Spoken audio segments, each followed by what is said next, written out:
to read. So we wanted to kick this off and title this 3 Chords. 3 Chords is really just how we live our life and how we frame our relationship. It's not just him and me, it's him, me, and then God in the center of it. So all those 3 things put together cannot be easily broken. It's Ecclesiastes 4:12. And it's a verse we actually had someone read an excerpt from it at our wedding, and it just kind of just drives what we do and how we feel about marriage. We feel there would be something that would be helpful for others that are in a similar space before us. Seriously dating, I'm somebody that is very, very much a geek or nerd when it came to looking up relationship advice and reading books, and I met Korina, who I'm doing life with, who does the same. I will go first really quickly. Ladies first. Thank you so much. Really quickly, ladies, and in general, timing. I've learned in marriage when it comes to, we have so many happy times, so many wonderful celebrations and joy in our life, but in times of conflict or frustration, it's just the counselor in me that is always working on that and working how to manage conflict in a positive, productive way. And one of the things I've learned in the last 2 years of marriage is timing.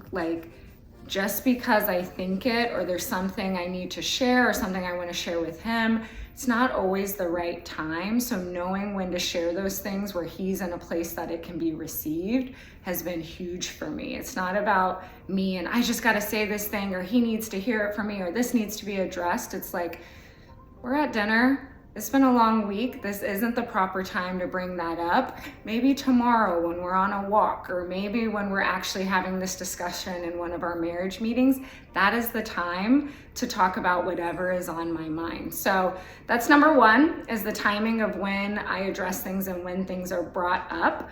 The second thing is, honestly, it comes from this amazing book. I have recommended this book to so many people, but in regards to marriage, how it has helped me is let him do what he wants to do. Obviously, he's not disrespecting me. He's not abusing me in any way. Let them. So if he wants to, I don't know, go work out and I didn't know about it, or whatever it is, and I had these thoughts in my mind, or oh, I thought we were going to go on a walk on a Saturday morning because I was off. He didn't know that. So I got to let him do what he wants to do and let me go on that beautiful walk by myself. It doesn't make him a bad husband, or it doesn't make him, he doesn't want to do what I want to do. It's let people be, let them. If you really want to do something as a spouse, you go do it. You don't have to have your spouse drag them along. I wanted to go to Home Goods. I thought we were going to Target. It's if I really wanted to go to Home Goods or to the spa or to work out, let me still go do those things, because he has other things he wants to take care of, and I don't want to be dragged along when he wants me to go do things, because then we're just going to be miserable. So again, the let them theory, highly recommend. Let them go do what they want to do. Now let me go do what I want to do. Absolutely. And then we'll have time together. And I think a lot of my lessons or learnings are very similar to her, and that's why we're married. So that first one for me, I know hers was the timing.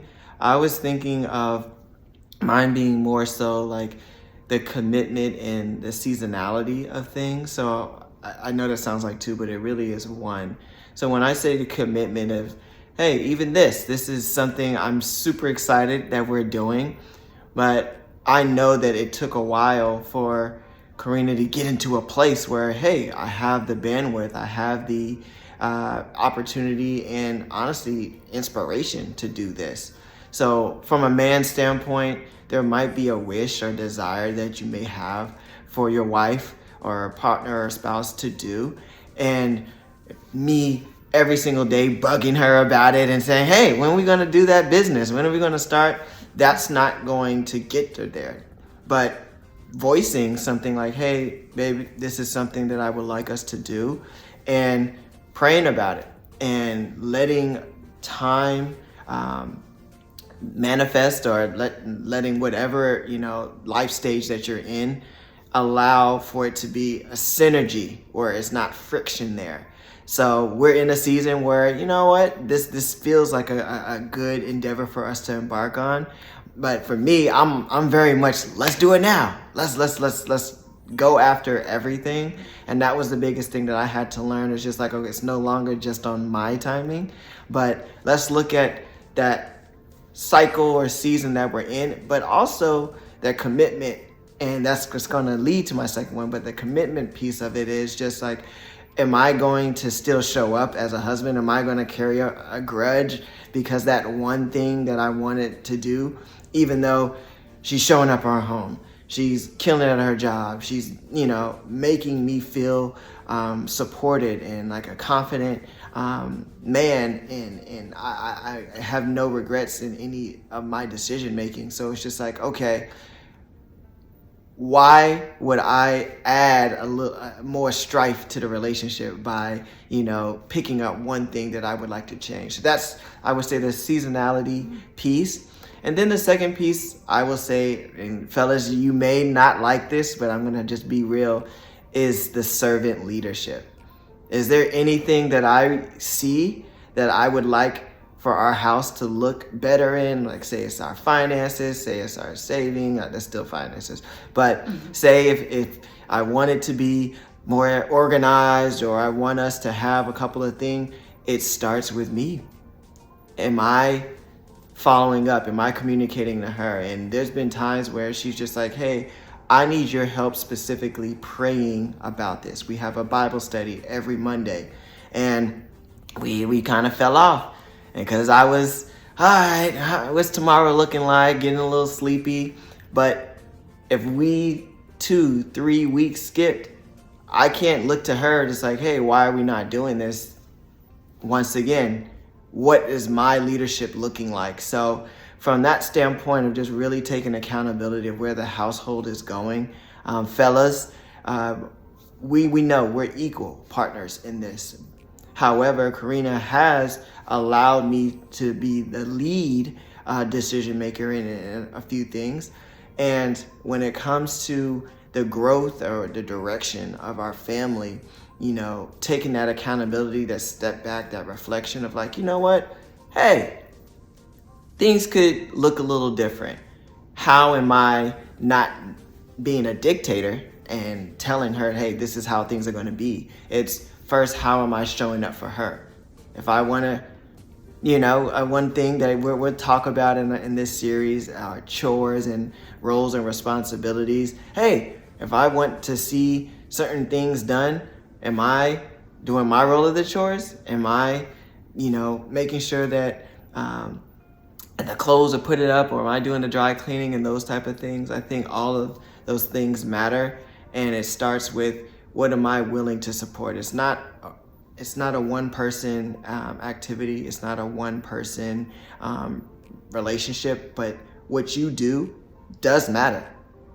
That person is going to feel your effort and your energy that you put into the relationship. And that was something that over this 2 years, I'm just so glad, seriously, that I have a partner that is willing to match my energy on those days where, hey, David, I know you can't give your 100%. I can give that extra 90, and I can say, okay, tomorrow I got you. It's not been a great day at work, or maybe you're feeling sick. I can give 100%, but that's someone that's willing to match your effort and just realize that, hey, we're in this life together. It's a beautiful thing.